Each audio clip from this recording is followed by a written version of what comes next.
I am the Tofu Golem. Please enjoy the video.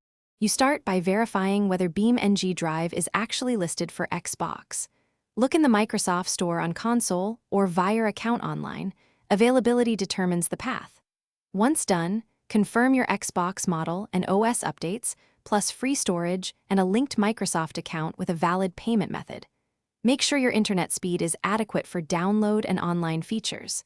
If it's not listed, prepare to use alternatives rather than attempting unsupported installs. If the game is listed, purchase and add it to your console library, then start the download and installation directly. If BeamNG isn't on Xbox, the practical route is running it on a Windows PC you own. Buy it on Steam, install, and optimize graphics settings. Next, set up Steam Link or a low-latency local streaming solution to send the game from your PC to your living room display. Make sure both PC and streaming device are on the same gigabit or fast wireless network for smooth play. Finish installing on either Xbox or your PC host, then sign into the same account and launch the game to complete any first-time setup. If streaming, configure controller mapping and lower in-game graphics to reduce latency.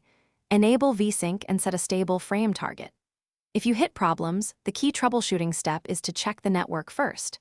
Restart router, use wired Ethernet, update GPU drivers and Xbox firmware, and then relaunch. If issues persist, wait for an official console release or support patch. Thanks for watching. Consider subscribing if we helped you today.